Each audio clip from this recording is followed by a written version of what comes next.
Chancellor Scholz, vice chancellor doctor Robert Habeck, Bharat सरकार के मंत्रीगण, Asia Pacific committee of German business के chairman doctor Bush, Bharat, Germany और Indo Pacific देशों के इंडस्ट्री लीडर्स, देवियों और सज्जनों, नमस्कार, गुटन टाग। साथियों, आज का दिन बहुत विशेष है। मेरे मित्र चांसलर सोल्च चौथी बार भारत आए हैं। पहले मेयर के रूप में और 3 बार चांसलर बनने के बाद उनका यहां आना भारत जर्मनी संबंधों पर उनके फोकस को दिखाता है। 12 साल के बाद भारत में Asia Pacific conference of German business का आयोजन हो रहा है। एक तरफ यहां सीईओ की फोरम की बैठक हो रही है, दूसरी तरफ हमारी नौसेना साथ में अभ्यास कर रही है। गोवा में German naval ships port call पर है और अब से थोड़ी ही देर में भारत और जर्मनी के बीच 7वें इंटर गवर्नमेंटल कंसल्टेशन का भी आयोजन होना है। यानी हर कदम, हर मोर्चे पर भारत और जर्मनी की दोस्ती गहरी हो रही है।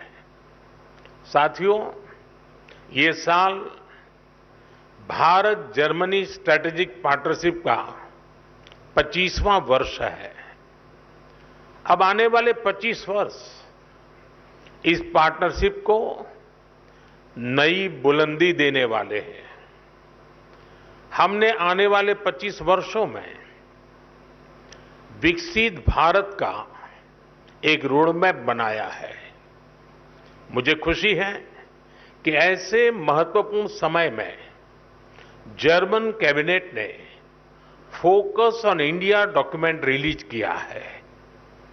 विश्व की 2 सशक्त डेमोक्रेसीज, विश्व की 2 लीडिंग इकोनॉमीज साथ मिलकर कैसे फोर्स फॉर ग्लोबल गुड बन सकती हैं। फोकस ऑन इंडिया डॉक्यूमेंट में उसका ब्लूप्रिंट है।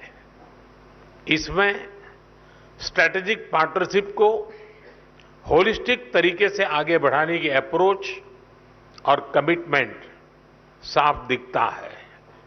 खास तौर पर भारत की स्किल्ड मैन पावर पर जर्मनी ने जो भरोसा जताया है वो अद्भुत है।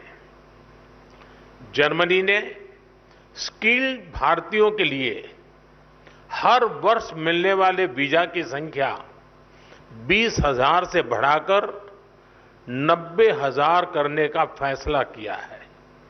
मुझे विश्वास है कि इससे जर्मनी की ग्रोथ को नई गति मिलेगी। साथियों, हमारी आपसी व्यापार $30 बिलियन से अधिक के स्तर पर पहुंच चुका है। आज एक तरफ सैकड़ों जर्मन कंपनियां भारत में हैं, तो वहीं भारतीय कंपनियां भी तेजी से जर्मनी में अपनी प्रेजेंस बढ़ा रही हैं। आज भारत डाइवर्सिफिकेशन और डी रिस्किंग का सबसे बड़ा केंद्र बनता जा रहा है। भारत ग्लोबल ट्रेड और मैन्युफैक्चरिंग का भी हब बन रहा है। ऐसे में आपके लिए make in India, make for the world का ये सबसे उपयुक्त समय है। साथियों, ईयू और एशिया पैसिफिक क्षेत्र के बीच संबंध मजबूत करने में एशिया पैसिफिक कॉन्फ्रेंस का महत्वपूर्ण रोल रहा है। लेकिन मैं इस मंच को सिर्फ ट्रेड और इन्वेस्टमेंट के सीमित दायरे में ही नहीं देखता हूं। मैं इसे इंडो पैसिफिक क्षेत्र और विश्व के बेहतर भविष्य की साझेदारी के रूप में देखता हूं। दुनिया को स्टेबिलिटी और सस्टेनेबिलिटी की जरूरत है, ट्रस्ट और ट्रांसपेरेंसी की जरूरत है। चाहे सोसाइटी हो या फिर सप्लाई चेन, हर मोर्चे पर इन वैल्यूज को बल देने की जरूरत है। इनके बिना कोई भी देश, कोई भी रीजन अपने बेहतर फ्यूचर की कल्पना नहीं कर सकता। इंडो पैसिफिक रीजन तो दुनिया के फ्यूचर के लिए बहुत जरूरी है। ग्लोबल ग्रोथ हो, पॉपुलेशन हो, स्किल्स हो, इस रीजन का कंट्रीब्यूशन और पोटेंशियल दोनों बहुत व्यापक है। इसलिए इस कॉन्फ्रेंस का महत्व और भी बढ़ जाता है। फ्रेंड्स, भारत की जनता एक स्टेबल पॉलिटी और प्रिडिक्टेबल पॉलिसी इकोसिस्टम को बहुत महत्व देती है। यही वजह है कि 60 साल बाद एक सरकार को लगातार थर्ड टर्म मिला है। भारत की जनता का ये ट्रस्ट बीते एक दशक में रिफॉर्म, परफॉर्म, ट्रांसफॉर्म वाली गवर्नेंस के कारण मजबूत हुआ है। जब देश का सामान्य नागरिक ये सोच रहा है, तब आप जैसे बिजनेस के लिए, आप जैसे इन्वेस्टर्स के लिए भारत से बेहतर स्थान क्या हो सकता है। साथियों, आज भारत डेमोक्रेसी, डेमोग्राफी, डिमांड और डेटा, इसके 4 मजबूत पिलर्स पर खड़ा है। टैलेंट, टेक्नोलॉजी, इनोवेशन और इंफ्रास्ट्रक्चर भारत की ग्रोथ के टूल्स हैं।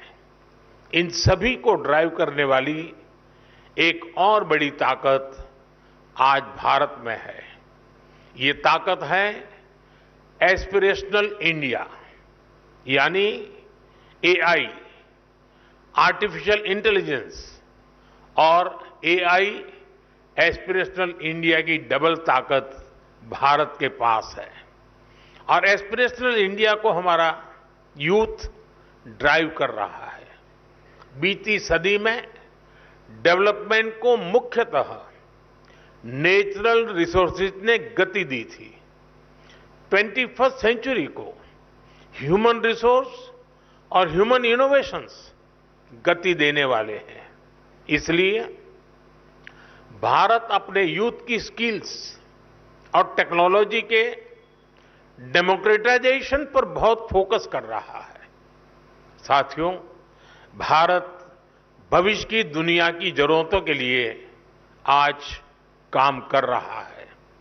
हमारा मिशन एआई हो, हमारा सेमीकंडक्टर मिशन हो, मिशन क्वांटम हो, मिशन ग्रीन हाइड्रोजन हो, स्पेस टेक्नोलॉजी से जुड़े मिशन हो, डिजिटल इंडिया का मिशन हो, इन सभी का लक्ष्य दुनिया के लिए बेहतरीन और विश्वसनीय समाधान देना है। आप सभी साथियों के लिए इन क्षेत्रों में इन्वेस्टमेंट्स और कोलैबोरेशंस की अनेक संभावनाएं हैं। साथियों, भारत हर इनोवेशन को एक शानदार प्लेटफॉर्म और बेहतरीन इंफ्रास्ट्रक्चर देने के लिए कमिटेड है।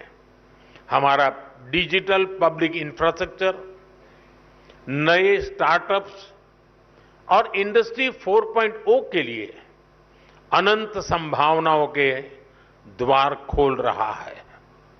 आज भारत अपने फिजिकल इंफ्रास्ट्रक्चर को पूरी तरह से ट्रांसफॉर्म करने में जुटा है।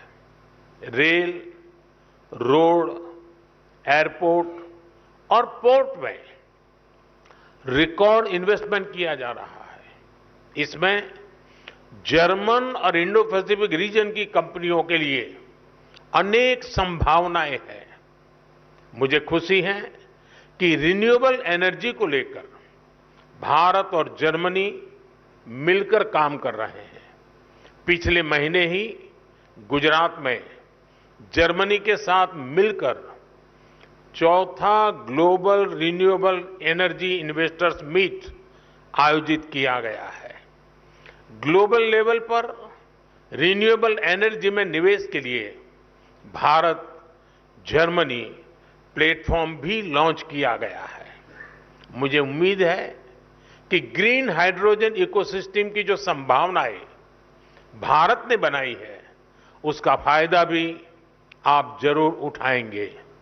साथियों, भारत की ग्रोथ स्टोरी से जुड़ने का यही समय है, सही समय है, जब भारत का डायनेमिज्म और जर्मनी का प्रिसिशन मिलता है, जब जर्मनी की इंजीनियरिंग और भारत का इनोवेशन मिलता है, जब जर्मनी की टेक्नोलॉजी और भारत का टैलेंट मिलता है, तब इंडो पैसिफिक के साथ साथ पूरी दुनिया का बेहतर भविष्य तय होता है।